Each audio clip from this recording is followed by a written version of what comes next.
And so there's a real payoff. The people who become the leaders, the people who become the star performers are the ones who have the strength in the key in emotional intelligence abilities. Daniel Goleman. Hello all. Welcome back. Welcome to the second part of emotional intelligence. Emotional intelligence is not about being nice all the time. It's about being honest. In this video, we'll be discussing about social awareness. We'll be discussing about relationship management. And also, we'll be looking at an emotional intelligence test that will help you understand where you stand in the emotional intelligence level. What is and how you connect with emotions. Social awareness competencies. These capabilities determine how we manage relationship. Empathy, sensing others' emotions, understanding their perspective and taking active interest in their concerns is empathy. Is one of the most integral part of social awareness. Organizational awareness, reading the current decision network politics at the organization level helps you in your promotion and how you have to function using emotional intelligence to your best. Service, recognizing and meeting follower, client or customer needs also showcases your level of how good you are at emotional intelligence. This is also being aware of social competencies. Relationship management competencies. Inspirational leadership, guiding and motivating with compelling vision. Never lose sight of your goal. Influence, using a range of tactics of persuasion. Developing others, bolstering others' abilities through feedback and guidance. To be a go-man, be there to do for people. Charge analyst, initiating, managing and leading in new directions. Conflict management, resolving disagreements. Building bonds, cultivating, maintaining a web of relationship. Teamwork and collaboration, fostering cooperation and team building. Some of the best headlines that you can understand about relationship management. When you're able to resolve disagreements and you're able to initiate and manage people and lead them in a proper way, using tactics of persuasion and also fostering cooperation and team building, you are thoroughly with emotional intelligence. Creating effective relationships. Employ all of your emotional competencies, awareness, management, social awareness to influence and persuade people. Build consensus and support for team goals. Motivate and inspire yourself and others to achieve these goals. Be there for people, work along with them, and with your emotional intelligence, score better relationships. Dissolve disagreements and walk towards the singular goal as a team. Be successful. Emotional intelligence helps you to do that. Emotional intelligence test. I request all of you to pause your videos at the slides, work, and then go ahead.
With the 22 questions that you solved, the scoring keys, the points that you would add up to. Serial number A, B, C, D. If you answered A for the first question, give yourself 15 marks. If you answered B for the first question, give yourself 5 marks. If you answered C for the first question, give yourself 10 marks. And if you answered D for the first question, give yourself 20 marks. Likewise, this score chart will help you mark your answers and total it. Analysis of your score. Emotional intelligence dimension at one end, and the second is add question number. Now, once you've given marks to your question number, add question number 2, 8, 16, 17 and 22 and put it as series A. Add question number 4, 6, 9, 11, 12, 18 and 21 and put it as serial number B. And add question number with 1, 3, 5, 7, 10, 13, 14, 15, 19 and 20. Put it as serial number 3. Now serial number 1 says about sensitivity, second about maturity and the third with competency. Now you will understand if you're scored with sensitivity, maturity or competency. Let's look at what they mean in the analysis. Now with your emotional dimension, if you are ranging, that marks that you range are between 25 to 100, that is you're less than 30, you have to again attempt the test. Now if your marks is between 31 to 55, then your IQ is very low. If it is between 56 to 80, you have moderate emotional intelligence. If it is between 81 to 90, you have high intelligence.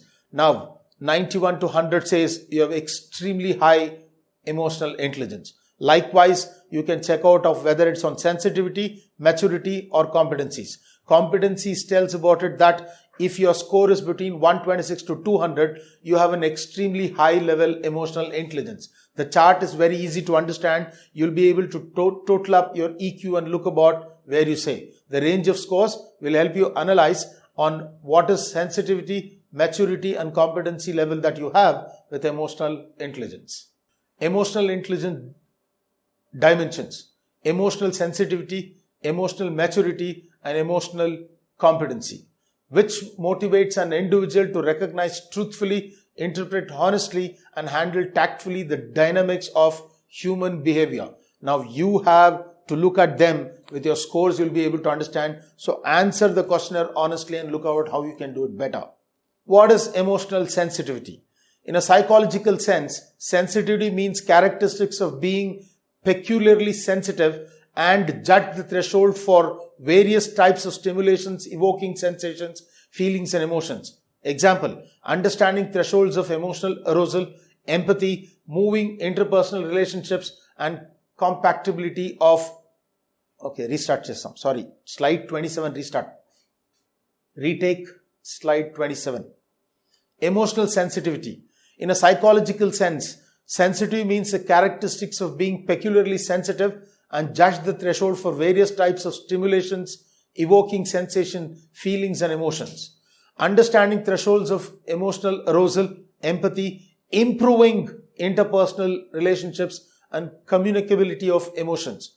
This leads to sensitivity. The way we are communicable, we are showing empathy and we are improving personal relationship itself helps about to understand where we stand with emotional intelligence. So that altogether, that range of scores helps us that we are sensitive towards in emotional intelligence. Emotional maturity. What is emotional maturity? It is reflected in the behavior pattern exhibited while dealing with the inner self and the immediate environment. It is about how you deal with yourself with respect to the environment around you. Self-awareness is the maximum, the first thing. Developing others, delaying gratification, adaptability and flexibility. Emotional maturity speaks about how well you can manage yourself in situations, how well you are there to develop others, not just yourself, and how you can be a part of a team successfully. Maturity also speaks about it, how self-aware of your strength and weakness, how you're going to manage those things with your peers and your team. Emotional competency. Leaders have learned to follow emotional competencies which have been identified after detailed research of Indian industry. Tackling emotional upsets, high self-esteem, tactful response to emotional stimuli and handle egoism. If I'm able to understand egoism, if I'm able to understand my self-egoism, if I have a high self-esteem, I am very easily going to be called as an emotional competent leader. Here, I have done a thorough research on my capacities and how well I can tackle my emotional upsets. With the same, having a high self-esteem and confidence. So emotional competencies is the best that can help you understand about relationship management. With this, we come to the end of the second part of the emotional intelligence module. Subscribe for both to help you find emotional intelligence stronger. Take the test and take it seriously. You will understand where you stand as a sensitive person, a mature person, or a competent person. You will understand this better. Subscribe for all the videos to help you focus on your strength and help you to go towards your growth and career. I wish you all the best. Thank you.